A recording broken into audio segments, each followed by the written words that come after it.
Let me tell you something. You can't come in here and talk to me about a fucking libertarian candidate, okay? Hey look, it's Mr. Garrison's neckbeard cousin.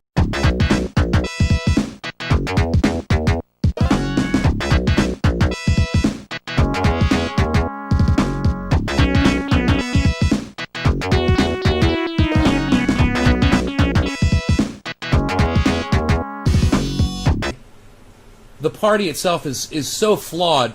Well, I'd agree with you on that. There are a lot of flaws with the Libertarian Party. That's why most libertarians don't identify with the Libertarian Party. You'd have to be an idiot to vote libertarian. A lot of libertarians also don't believe in voting. We don't think your rights should be at the mercy of public opinion. Yikes, we're already off to a bad start here.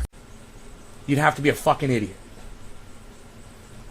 But, I'm sorry that you're a fucking idiot, Pete. I really am. I know you've been around here for a long time. You're using insults in place of arguments? Dude, how old are you? But, libertards are fucking libertards for a reason. Yes, and that reason is we believe everyone should be left alone as long as they're not hurting anybody, and that it's wrong to initiate force against people, whether or not you have a badge. And I just heard a fucking libertard get shut down on Sam Cedar's show today. Yes, of course, because everybody knows Sam Cedar is the pinnacle of intellectual honesty. Very interesting. I can't remember the guy's name, but he called into Sam Cedar, and he was talking all kinds of libertarian bullshit. And Sam just asked him a couple simple questions, like, okay, how does that work exactly?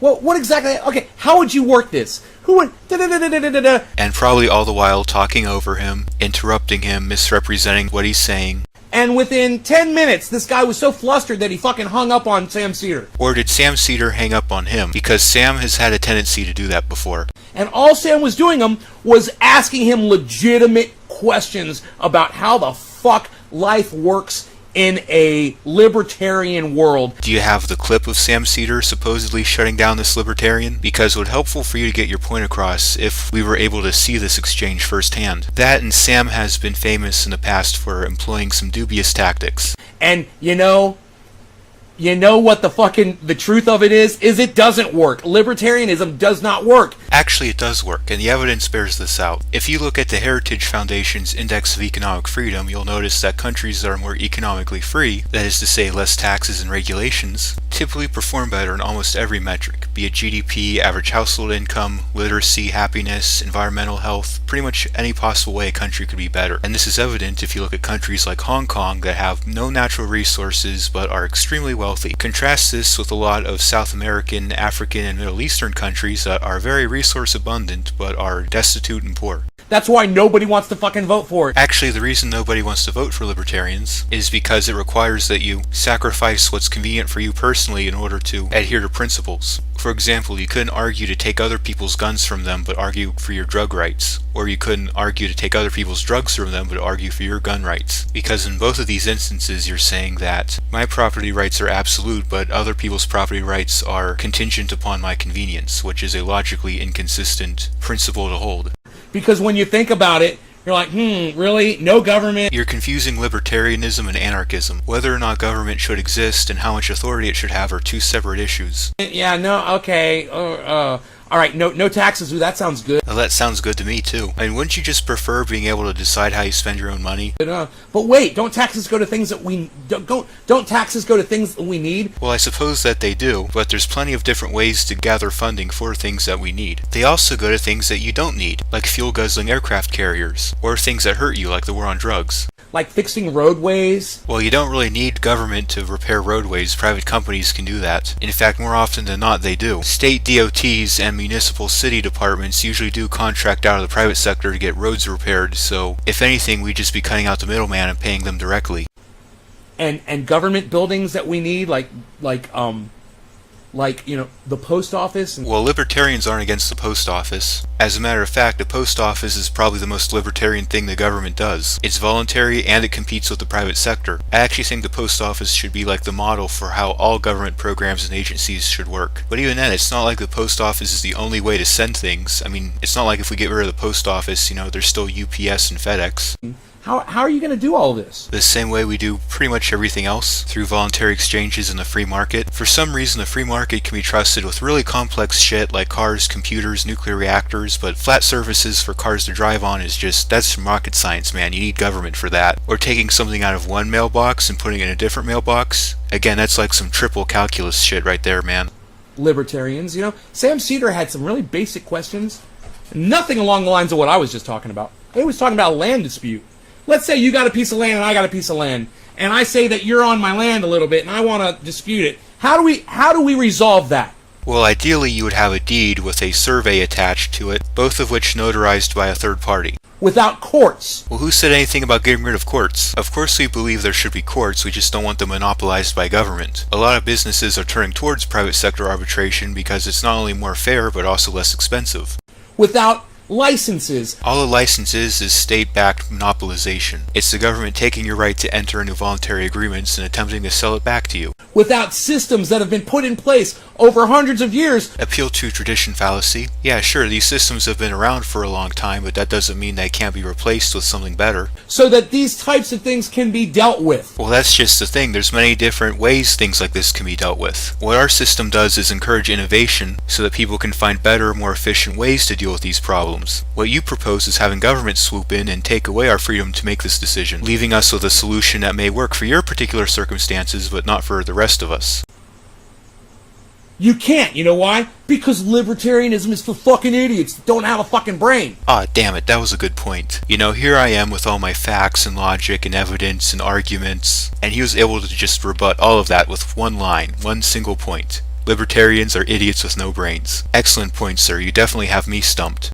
That actually don't think it through. You don't actually think it all the way through. Well, that's just the thing. It's impossible to think everything through completely. The world is a very chaotic place, a lot of different factors that people have to deal with. But that's exactly why we advocate for the free market. Every situation is unique. There's no single silver bullet solution that works in every situation. The advantage that the free market gives you is that you're now free to explore different solutions, see what works for you. Because I don't know your situation, I don't know what works best for you, I don't know what sort of innovations the free market will come up with given its freedom, and this is why I can never really give you a straightforward answer on how something would be dealt with in a libertarian society, because the simple answer is there isn't a strict way. We of course can and often do give suggestions on what we think might be the case, but because the free market is free, we can't give you a direct answer. Ooh, bartering, yeah, the barter system! Wait, the barter system? Does this guy honestly believe libertarians want to get rid of currency? I mean, cryptocurrency is so prominent among libertarians, it actually became a stereotype for libertarians. I'll do this for you, you do this for me, yeah, and then until you need fucking brain surgery, or you need the fire department, or you need a fucking policeman to come to your fucking house. Well, this type of quid pro quo system you're describing provides literally everything in the market. If there's demand for brain surgery or fire and police services, there's no reason the free market can't provide them. Then what? Oh, we'll call the militia. Oh, bullshit. It's like, no, you're not. So what sort of magic crystal ball do you have that enables you to know with certainty what would happen in a libertarian society? They got a brain surgeon at the militia? I'd imagine so. I mean, a soldier that has a massive brain tumor probably isn't going to be able to fight that good until it's removed. And there's a good chance that in times of peace, this militia would offer its medical services out to the public. Because unlike with the government military, there's an incentive to make sure that resources aren't sitting idle in times of peace. It just goes so... The rabbit hole goes so deep on libertarianism. Not really. I mean, our core principles are fairly easy to understand. Don't hurt people. That's it.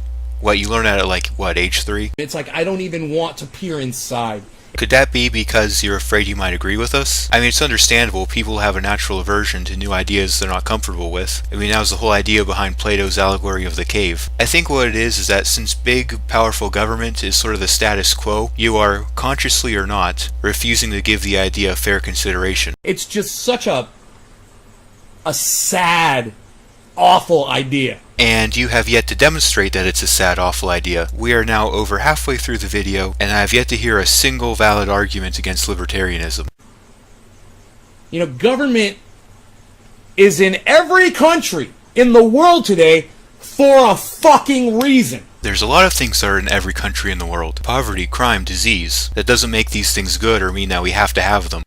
because society needs it. How can you say that for sure, though? I mean, there's no real way for anarchists to opt out of government. If there was, then yeah, we'd have some sort of basis to make a comparison and see whether the statist or anarchist society performs better. But until there's a way that anarchists can have that option to opt out of government and create their own society, there's no way we can know for sure whether or not society needs a government. You know? Sorry, but we do.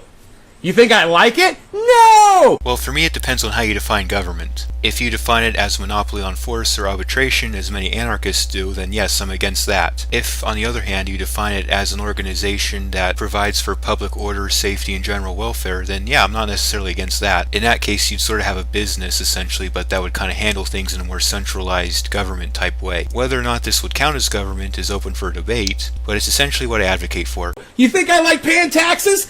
Fuck no! This strikes me as a very cop-out form of complacency. Like you'd rather stick with a system that you hate than try and use your imagination and come up with something that may work better. But you know what else? I do it! I pay my fucking taxes! I don't like doing it, but I fucking pay them. Wouldn't you much rather have a system where you pay for stuff because you want it and not because someone's pointing a gun down your shoulder? And I want my money to go to good things and help people. But the system you're advocating for makes it less likely that that would be the case. You know? If I'm not using it, I hope it goes to good shit. I hope it doesn't go to a war on drugs or go overseas to send soldiers over there to fucking go kill innocent people. Like Iraq, killing 1 million innocent fucking people. So you're concerned about whether or not your money goes to causes you deem justified, but at the same time you're advocating for a system that takes away your ability to make that decision. Well, I should say Iraq, kill 1 million people, most of them innocent. That's the way I should have phrased that, I'm sorry. Without a way to hit them in the wallet, what motive do they have to weed out the innocent from non-innocent? We have the same problem with the police. Now at this point there's a solid 45 seconds where he does nothing but drink water and stare into the camera, so for the sake of convenience I'm going to go ahead and just edit that out. I'm here to tell you guys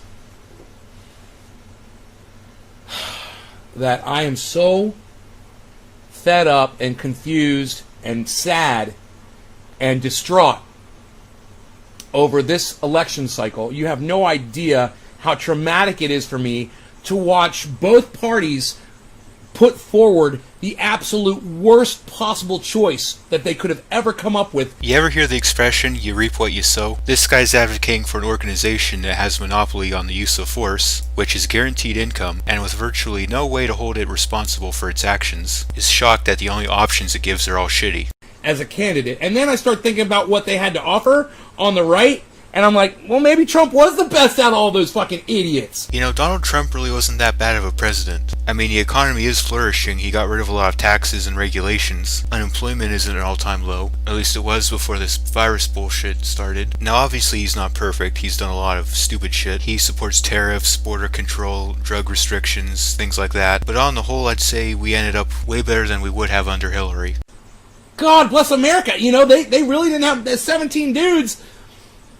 I wouldn't have voted for any of those fucktards, man. Not a single one of them. They were all a bunch of fucking idiots. So the rest of this video is basically just him incoherently rambling on about a bunch of completely random tangential topics. So I'm going to end my response here. So I didn't hear one argument in this video. Not even good arguments, just arguments. I mean, even in some of the worst videos I've responded to, they were at least able to put forth actual arguments. Not good arguments, mind you, but actual, premise, conclusion, structure. This guy just seems to be spouting whatever the fuck is on his mind. But I did get a laugh out of his epic stupidity, and I'm sure a lot of you will as well. This has been Philosophossum, making stupidity play dead. Have a good one.